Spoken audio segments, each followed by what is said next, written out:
Everyone knows the Spitfire, elliptical wings, Merlin engine, Battle of Britain. It's the most famous warplane ever built, and the image that comes to mind is always the same.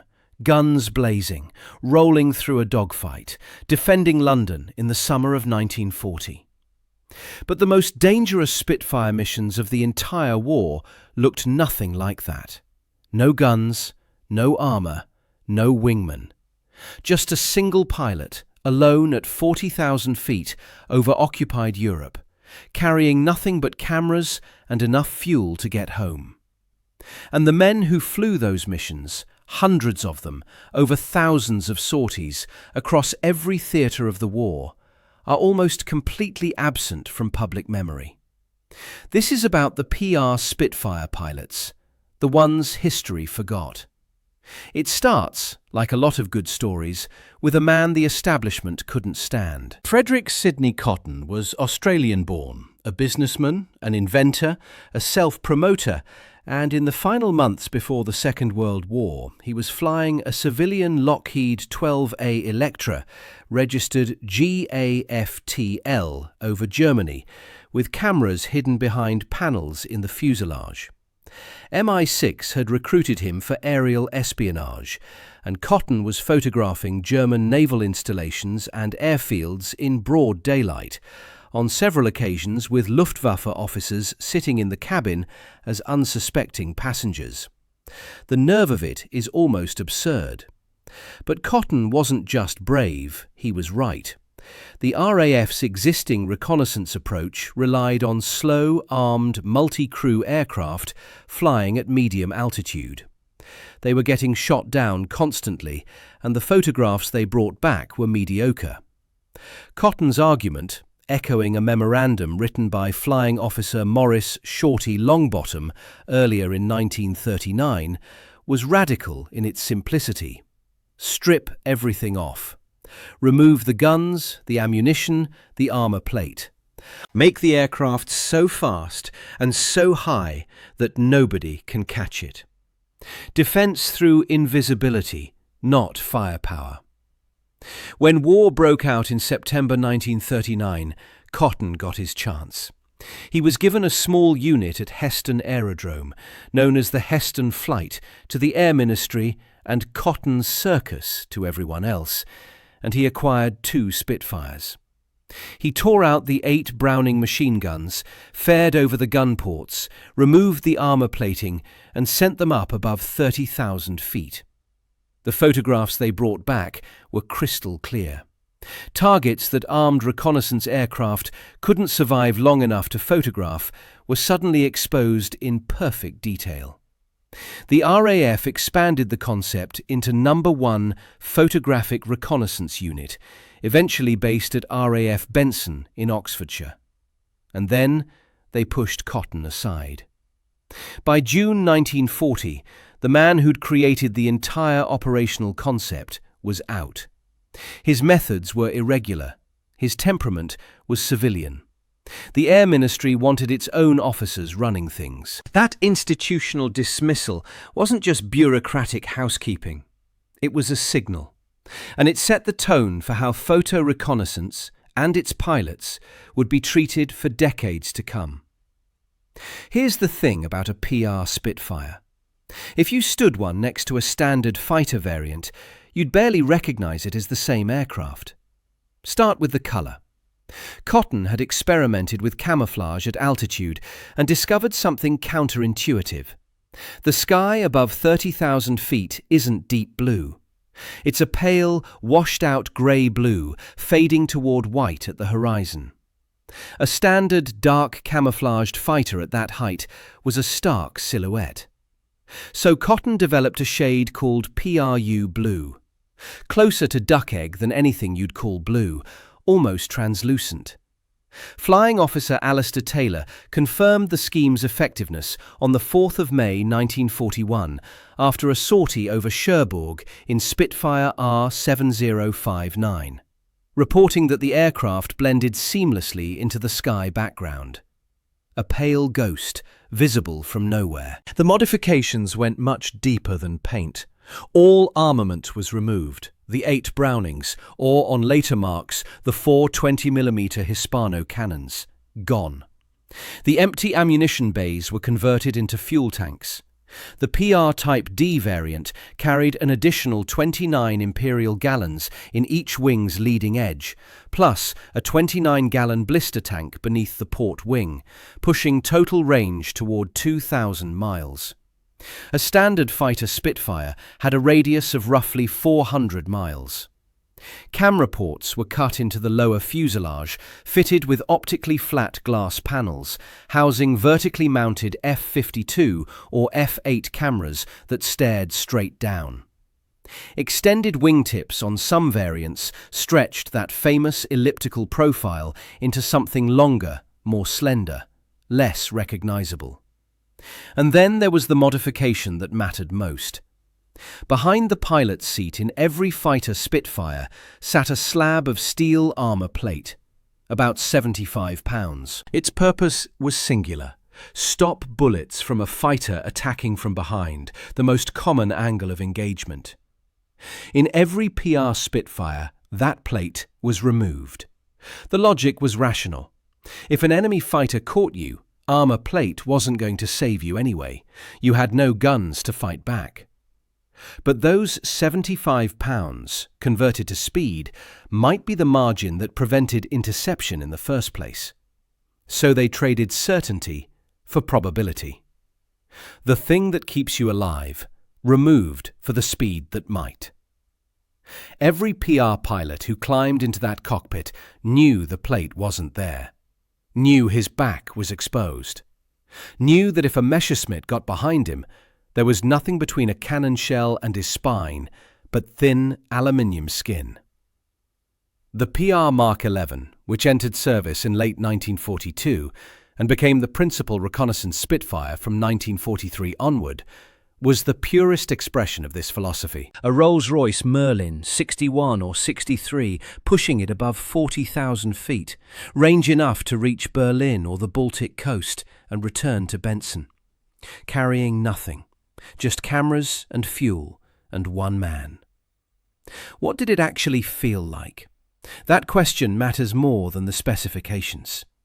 A typical deep penetration sortie began before dawn. Meteorological briefing, target assignment. Then the pilot took off alone. No wingman, no formation, no radio chatter. Just a single engine climbing into darkness. For missions over central Germany, operating altitude was 30,000 feet minimum, often 40,000 to 43,000 feet, where outside air temperature dropped to minus 50 degrees Celsius. Cockpit heating in early variants didn't exist.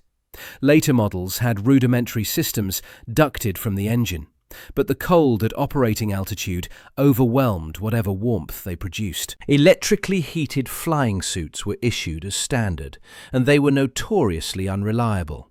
Elements burned out, shorted against the airframe, or simply failed. Pilots came back from 4-hour sorties with frostbitten fingers, despite wearing multiple layers of gloves and silk liners. Breath froze on the inside of the canopy, coating the perspex with ice that slowly obscured the visibility the pilot needed to survive. Some carried rags to wipe it. But at altitude, with an oxygen mask strapped to your face and every movement laboured in the thin air, even wiping a window became an ordeal. Oxygen was the line between consciousness and death above 25,000 feet. A kinked supply line, a frozen valve, a faulty regulator. Any one of them could starve the brain and induce hypoxia, a condition whose cruelest characteristic is that you can't recognize it's happening. Judgment degrades, euphoria replaces alertness. Without a co-pilot to notice the signs, a hypoxic PR pilot simply flew on, increasingly incapable, until he lost consciousness and the aircraft entered an unrecoverable dive. The number of PR pilots killed by oxygen failure rather than enemy action is unknowable, precisely because there were no witnesses, just aircraft that didn't come back. noted in squadron records with the notation FTR, failed to return, and nothing more. And then there were contrails, the cruelest physics of all. Moisture in the atmosphere condensing on the freezing airframe, producing long white streamers visible from tens of miles away. A PRU blue Spitfire at 40,000 feet was invisible to the naked eye. Its contrail was a signpost for every Luftwaffe fighter controller with binoculars. Pilots learned to twist in the cockpit, check behind them. If they saw the white banner, they had seconds to change altitude, climbing or descending to find a contrail-free layer. Sometimes no such layer existed, and the pilot pressed on, knowing fighters were already being vectored toward him from below. He couldn't fight them. That wasn't an option. He could only run. But the single worst moment of any PR sortie wasn't contrails or fighters or cold. It was the camera run. To produce usable photographs, the pilot had to fly straight and level over the target. Precise heading, precise altitude. 30 seconds to 2 minutes. Directly above the most heavily defended point on the entire route. No jinking, no weaving, no evasion of any kind. If flak was bursting around him, he flew through it. If fighters were closing, he held course. Any deviation blurred the photographs and made the entire mission, every hour of cold and isolation and fear, worthless. Straight and level, until the cameras finished. Only then could he break and run for home. On 21st May 1941, Flying Officer Michael Babe Suckling of No. 1 PRU took off from RAF Wick in northern Scotland and headed across the North Sea toward the Norwegian coast. His job was to photograph the fjords around Bergen. What his cameras captured changed the naval war. The German battleship Bismarck, the most powerful warship in the Kriegsmarine, alongside the heavy cruiser Prince Eugen, lying at anchor in Grimstad Fjord. Suckling's photographs were rushed to London. The Admiralty mobilised every available capital ship.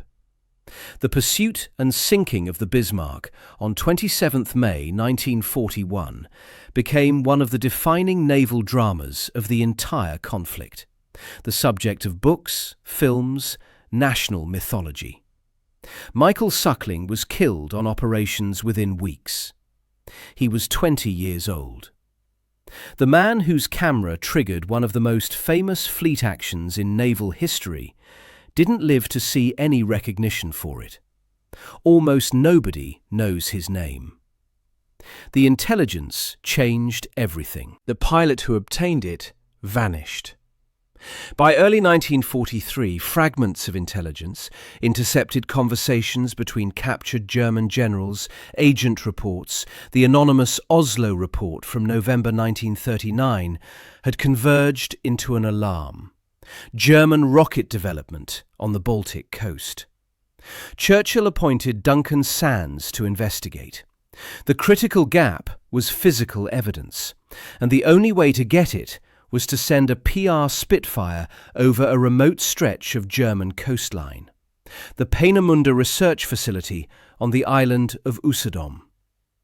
PR Spitfires of No. 540 Squadron had overflown the area as early as May 1942, but those photographs had been filed without close analysis. Nobody had reason to scrutinise them. Now they did. In June 1943, a PR Spitfire returned from the Baltic with images that, under stereoscopic viewers at RAF Medmenham, the Central Interpretation Unit housed in Danesfield House, Buckinghamshire, revealed something that matched no known weapon. Medmenham was where the photographs became intelligence. Overlapping prints, viewed through stereoscopes, rendered flat images in 3 dimensions, allowing interpreters to identify objects just feet across.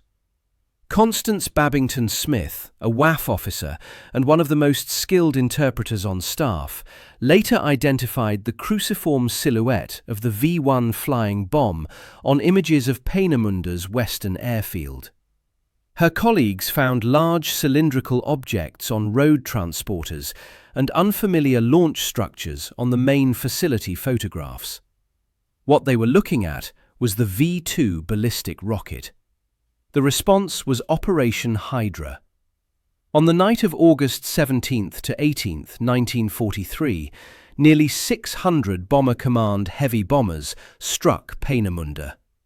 The raid killed hundreds, including key scientists and forced labour workers, and damaged test stands and production buildings. It opened Operation Crossbow, the sustained Allied campaign against V-weapons that continued through 1944 across northern France and the Low Countries.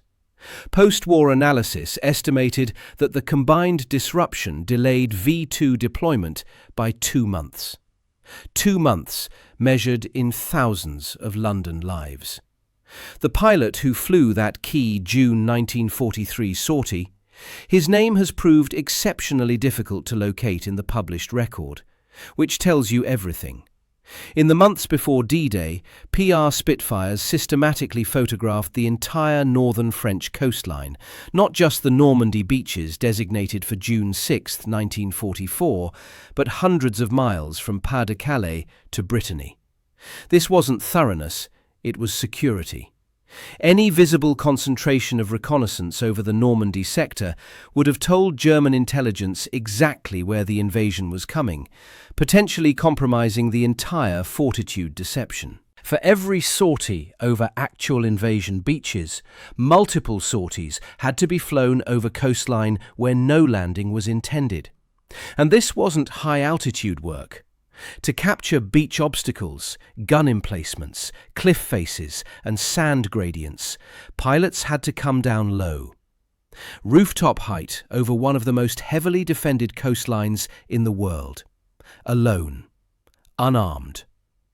The photographs fed back to Medmenham, where teams built 3D terrain models that invasion planners used to map every defensive position on those beaches.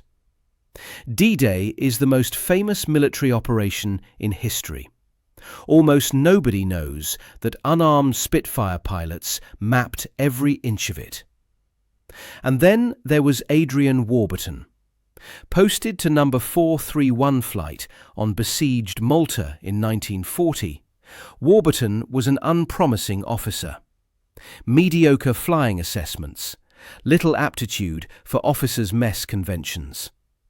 The RAF Historical Society noted he arrived in the Mediterranean as a mere pilot officer, with nothing in his record to suggest what he'd become. But over the Mediterranean, alone over the Italian fleet, over Taranto's harbours, over Sicilian airfields and North African battlegrounds, Warburton found his element. He flew Martin Merlins, then Beaufighters, then Spitfires. His images of the Italian fleet at Taranto contributed to the intelligence that preceded the Fleet Air Arm's devastating attack on November 11, 1940. He brought back photographs taken at altitudes and angles his commanding officers considered borderline suicidal. And the decorations came. The Distinguished Flying Cross, a bar, a second bar, the Distinguished Service Order, a bar to that. By 25, he was among the most decorated men in the Royal Air Force. By mid-1943, he commanded No. 336 Wing, 4 photo reconnaissance squadrons across the Mediterranean. Those who served with him described a man fully alive only in the cockpit, restless on the ground. He wasn't the dashing fighter ace. He wasn't the stoic bomber captain. He was something the RAF had no category for. A man whose battlefield was solitude and whose weapon was a camera. On April 12, 1944, Wing Commander Adrian Warburton took off on a reconnaissance mission and didn't come back. No distress call, no witnesses, just silence. FTR. For nearly 60 years, nobody knew what had happened to him. The most decorated photo reconnaissance pilot of the war simply vanished. And that disappearance, that decades-long absence from the record, is the entire thesis of this story, compressed into one man's fate. In 2002, aviation archaeologists located the wreckage of a Lockheed P-38 Lightning in a field near Egling, Bavaria. Inside were human remains. They were identified as Adrian Warburton's. 58 years in an unmarked patch of German earth. The RAF's greatest reconnaissance pilot, found by chance in a farmer's field. So why don't we know these men? It's not one reason, it's several, layered on top of each other until the forgetting became structural. Much PR work was classified during and after the war. There was no dramatic gun camera footage. PR missions produced intelligence photographs, not cinema. The solo nature of the flying meant no comrades witnessed the bravery. Post-war culture locked on to fighter aces and bomber crews, and the Spitfire's identity fused permanently to the Battle of Britain. PR work was cerebral, hard to dramatize, and the casualty rate meant fewer survivors to tell stories. When a PR pilot went down, nobody saw it. Just another FTR in the operations record book. The institution that created these missions never quite valued the men who flew them. Cotton was pushed out. The pilots received less recognition than their fighter and bomber counterparts. And because they flew alone, because they carried cameras instead of guns, because their contributions were measured in photographs rather than kills, they slipped through every mechanism of remembrance that the post-war world constructed. There's a Spitfire in almost every aviation museum in the world. Next time you see one, try something. Look at it and imagine it painted pale blue, that washed-out, almost translucent PRU blue that dissolved into high-altitude sky. Imagine the gun ports fared over smooth. Imagine camera lenses where cannons should be. Imagine the empty space behind the pilot seat where the armour plate used to sit. Then imagine the man who climbed into that cockpit, alone, unarmed, flying straight and level over Berlin while every gun in the city pointed upward. He doesn't have a statue, probably doesn't have a plaque. His name is in a squadron record book in an archive somewhere, next to 3 letters, FTR. Now you know he existed. That's a start. If you want more stories like this one, stories about the people history overlooked, subscribe. We'll keep finding them.